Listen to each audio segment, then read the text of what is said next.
Spencer Rattler. This game was unhinged. The agenda. This Biggest 30-minute debut at home. was unhinged. First Baker Mayfield, wild game. Bucs off their opening drive. Baker Mayfield finds Chris Godwin on the quick slant for the touchdown. Bucs up quickly 7-0.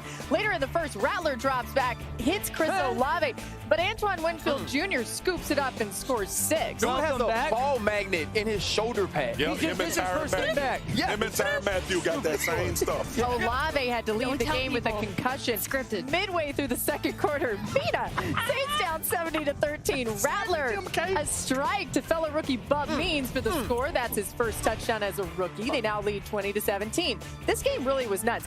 Bucs down 27-24. Mayfield looks to Godwin in the flat, breaks the tackle. Look at Baker. Those two. Look at this dude, man. Listen, he just makes plays. Chris Godwin, I know Mike Evans is the Hall of Famer. Chris Godwin makes this team That was his second touchdown on the day. And then early in the fourth, it's 31-27. Mayfield is maneuvering in the pocket. The start to Cade Otton. They lead 37-27. Sean Tucker taking the handoff, bouncing it outside for the first career touchdown. Mixtape Bake is what makes everybody here happy. And on that note, hold on. What? What's this sound like?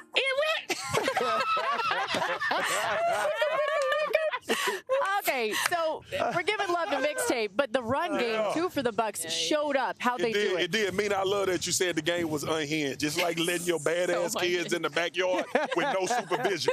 They didn't know what the hell they was doing. Didn't nobody know who was going to win in the first half. But then the Bucs run game came to fruition. And remember, this is a team we talked about that was devoid of having a rushing attack. I think it's translating into Baker playing well and in rhythm and on time. But the fact now that they're able to churn yards with Chris Godwin and Mike Evans on the outside, and you have to play this team in both, could become a huge issue in the NFC for a lot of people. Watch out for Tampa, man. Yeah. I'm telling you. Baker threw 3 picks, and they scored 51 points. 2 of them weren't Baker's fault. No, that's fine. That's fine. Oh, of course. That's fine. They wasn't. They Backyard weren't. ball. But 3 turnovers don't lead you into a 51-point game. I'm going to talk a little bit about how they got to 51 points. You're the movie guy, RC. Yeah. What's the scariest movie you've ever seen?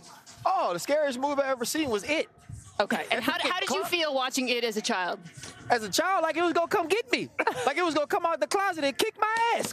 That is how the Saints defense is going to feel in the film room this week. Because, I mean, and I feel bad saying this because they got a lot of good players. But those good players made some real bad plays in this game. And it's not about scheme. We're talking missed tackles, guys running into each other. This was honestly blown coverages. Spencer Rattler struggled in the second half, but the defense needed to lift him up in this one, and they did the exact opposite. Love it. Also, I don't do scary movies. The multiplicity of this offense, though, the amount of people that can beat you. We talked about Sean Tucker. Never heard of him. Right? Comes out in balls yesterday. Bucky Irving has been trending this way the entire season while he was backing up Rachaad White. And we all know what Mike Evans is, but Chris Godwin is an absolute dog. The physicality in which he plays the wide receiver position with is out of this world. And it's guys like Trey Palmer, who has a concussion, who is Cade Otton, makes plays at the tight end position. I love this team, and Baker is also playing extremely well, and he lifts you with the effort he puts into playing the quarterback position. I think there's 3 people in the NFL that teams run their offense through. Justin Jefferson is one. I think Jamar Chase is one. Nico Collins is one, so 4. Mike Evans is the other. I'm telling everybody, watch this team and offense. They put Mike and go, okay, it's going to be Mike, and if it's not Mike, it's going to be Chris. And if it's not Chris, it'll be some of those Sterling Shepard's playing well. Those 2 backs. Part of this is the reality that Liam Cohen, who's the offensive coordinator in Tampa Bay, is really hot right now. He's got a great pulse for this football team and the people that they want to go through and how he's building. He'll put Mike and Chris together. He'll put Mike one side and Chris the other side. He'll take advantage of some of the different matchups. to your point, I think Tampa's dangerous because their scheme is kind of wide open. I don't know if I have a pulse on exactly who they are on offense in a good way. Yeah, it was interesting, too, watching Baker on the sidelines yesterday. You always talk about mixtape Bake. Even when he was making mistakes, a couple of them weren't on him, he was having the time of his life, smiling, going up to everybody. I mean, that's who he is. But you could see how... still worried about him, and the man ain't been in college in 10 years. Did you see what he said about it? I'm living... Jags, the early game in London, and the Bears looking to win 3 straight. The Jags looking for anything positive. Early in the second, 1st and 10. Caleb Williams right here finds Cole Kmet, and Kmet, Dan, bullies his way into the end zone. Yeah, this is a phenomenal play design by Shane Waldron, their offensive coordinator. You fake screen to both perimeters, and you leak the tight end down the middle of the field. Let's go to the beginning of the 4th. The Jags down by 11, and Williams right here throwing a touchdown pass to Keenan Allen. Unbelievable release, but also Caleb taking the time to make sure that Keenan had the opportunity to win at the line. Was he pouring tea in his mouth? Was that what that was? Okay, all right. Trevor Lawrence looking to pass it, but picked off by Josh Blackwell. The Jags turn it over. The Bears seal the deal in London, beating the Jags 35-16.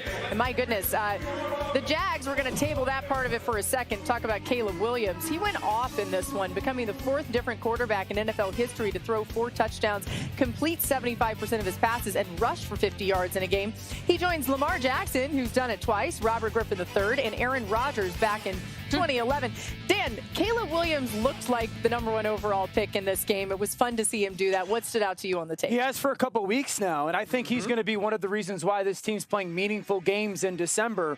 Proactive eyes lead you to the ability to throw guys open or before they're ready for the football. This is 3rd down, 3rd quarter drive. You got to see Keenan Allen on the left and watch the rotation from the underneath defenders. Caleb's got to watch the crisscross, but also hold that nickel and get the ball out before that window closes. It comes out right now as Keenan is just sitting into that soft spot. He did not do this early in the season. That's why the ball's on time. The touchdown pass to Caleb Keenan is unbelievable. Okay, you've got 2 high safeties. RC knows this. You want to take advantage of the middle field. You're going to lift the front side safety, and then Keenan on the backer. Watch when Caleb throws this football. Keenan is not even remotely close to looking for the ball, but you got to throw him away from that linebacker. You got to turn him over his left shoulder. That ball placement is unbelievably perfect. And I think there's multiple examples of that showing up on tape consistently for Caleb Williams. And all you're watching is this young player start to ascend at that spot. Yeah, you know, for all of the talk around the draft about Caleb's magical plays and extending and making crazy throws, the thing I loved the most about him was his play in the pocket when he got rid of the ball quickly, because he's so dang accurate. And you're seeing that here. In fact, on quick passes, 2.5 seconds or less, he went 13 for 14 in this game. There was a lot of concern in the beginning of the season about the Bears' offensive line. We discussed that on this show. You know what helps an offensive line? A quarterback who's getting the ball out quickly. And you saw in this game the way they sort of fed on each other, because when he's getting the ball quickly, the offensive line is playing better. And then on longer developing plays, they had more structural integrity. Yeah, I think the thing I love about what Caleb Williams is doing is when we talked pre-draft, it was how will he adjust and adapt to playing on time?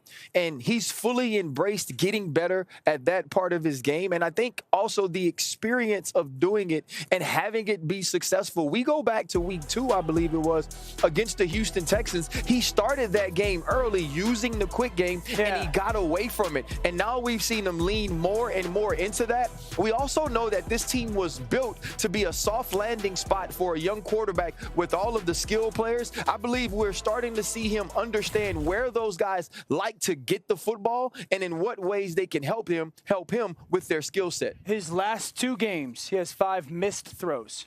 That is unbelievably impressive in the NFL. Yeah, it is. You know what's not impressive? I finally gave up and got a blanket. I was too cold. You got another one? I had. Yeah, well, okay. You know what? I'll take that. I just wanted to own it because I'm a baby and it's way colder out here than we thought it was.